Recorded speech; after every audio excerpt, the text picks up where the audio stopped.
It takes us out, as I mentioned, to the Lone Star State of Texas. We're learning an 11-year-old was shot and killed Saturday night in East Houston while playing Ding Dong Ditch, and police are still looking for information on what happened. Now, officers say the victim and possibly two friends were ringing doorbells and then running away.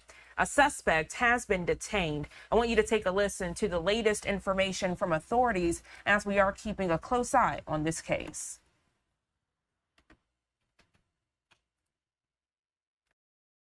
Last night, of course, for a shooting in progress where when the patrol officers arrived on the scene, they found a young man or a young boy that had been shot in the back, and we're in the 9700 block of Membro Street.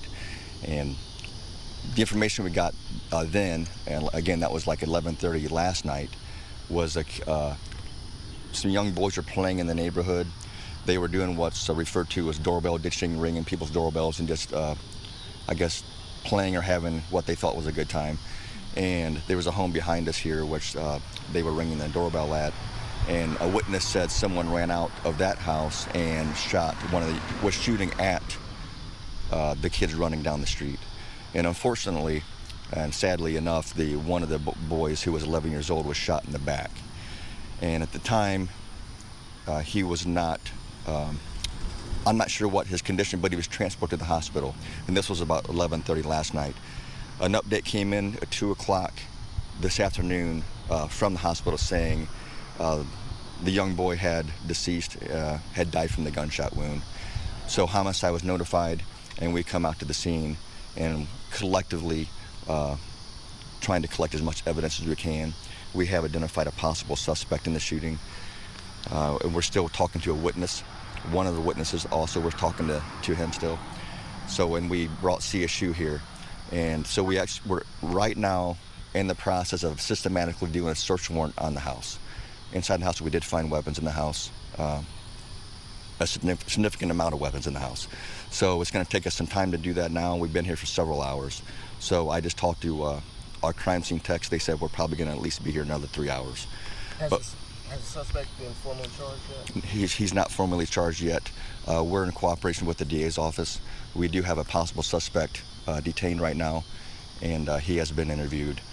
But like I said, we're trying to, in a systematic approach, collect evidence at the scene. We're searching for bullet casings at the scene. We have some video, and also we're doing a search warrant on the house. So you're saying the potential suspect is still currently detained? Yes, yeah. Or what's no, our suspect's detained. I'm not going to release a lot of information right now, but I will as soon as it's made available to me. My partner's helping me here, so but I can give you some updates when they can become available. Because we were told earlier they were detained and then released. Were they not released at all? Or? So late last night, there was a possible suspect detained. That was another detective unit from our major assault unit that responded on the scene first, and that was late last night. Homicide picked up the scene when the young man passed away today at 2. So we're here now, and to answer your question, the suspect that was spoken to last night was re-interviewed today and is detained now. And that was the homeowner? I'm not sure if he's a homeowner or not. So there's several people in the house. We're just trying to, but I will give you that information when it comes available. What possible charges could he face? Well, in my opinion, it doesn't look like any type of self-defense. It wasn't close to the house, so it'll more than likely be a murder charge. Can you tell us why there were 2 separate addresses? Was the child found on Rincade? That's a very good question. I think what happened was the shooting, which we're at now, they were able to run, which is a block away. The child? The child and the group of kids were able to run a block away. And he collapsed in the street, and Rayson Street is where that call dropped. So primarily you're asking probably why is it there and we're here. I think they were able to run for about a block before he lost consciousness and dropped in the street. And that's where the ambulance was dispatched to. Does the child live nearby? I believe he lives a block away from where we're at now. How many other children were with that child? I don't know the exact number. I believe there was 2 other kids with him, but I do know that our victim in the case was he was only 11 years old. Can you talk about the dangers of doorbell pranks and ding-dong ditches? This isn't an isolated case. We've heard about pranks like this before. Yes, I want to start out by saying Houston's a safe community. This is an isolated incident. It's not common that we see something like this happen, and it's sad that we're here today dealing with it now. But to answer your question, as a parent, keep a close eye on your kids. Educate them on how to stay out of harm. Guide them in a better direction. I'm not saying the parents of this young man didn't do that. I'm just saying, as a parent myself, maybe try to inform them, listen, this is what's happened in the past. I know it's probably not going to happen in our neighborhood, but just in case, just be safe out there. And kids still just have fun. I want kids to have fun. This is an isolated incident, and I think Houston's a pretty safe community. Do we know which direction the kids ran? They ran right out here on Fidelity, and they took a left, so right down the street. And he was able to get about a block away before, unfortunately, he fell, and that's where the ambulance picked him up.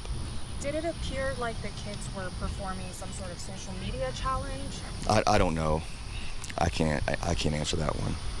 Good question, though. What would have, if the kid hadn't have died, would the shooter still have been charged with anything? Oh, definitely.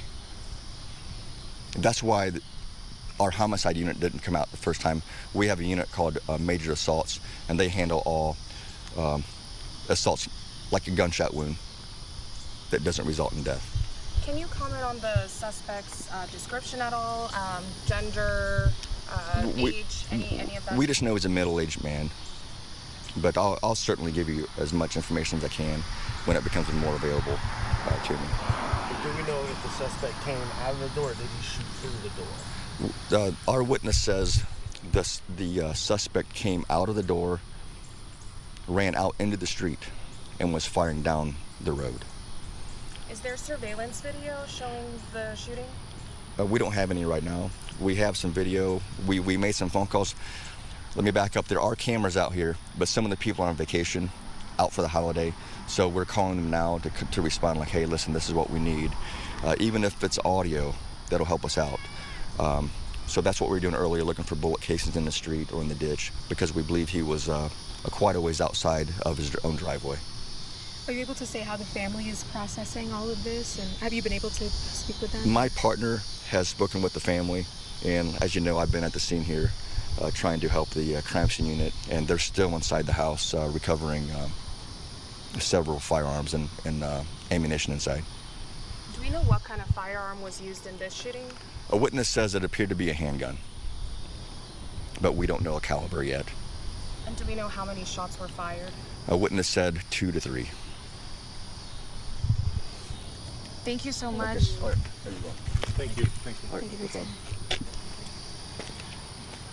So you were just listening in to the latest information from officials. This after an 11-year-old boy was shot and killed Saturday night in East Houston while playing a ding-dong ditch prank. Police still looking for information as to what happened as this investigation is ongoing. Officers saying what they call victim and possibly 2 friends were ringing doorbells and running away. The quote suspect has been detained. Again, the latest scene footage there on your screen. Again, this happening out in East Houston, and giving you a live look at the Houston skyline here at 11:08 on the East Coast. Again, that is a developing story in the Lone Star State. We'll keep a close eye on it here on Live Now from Fox.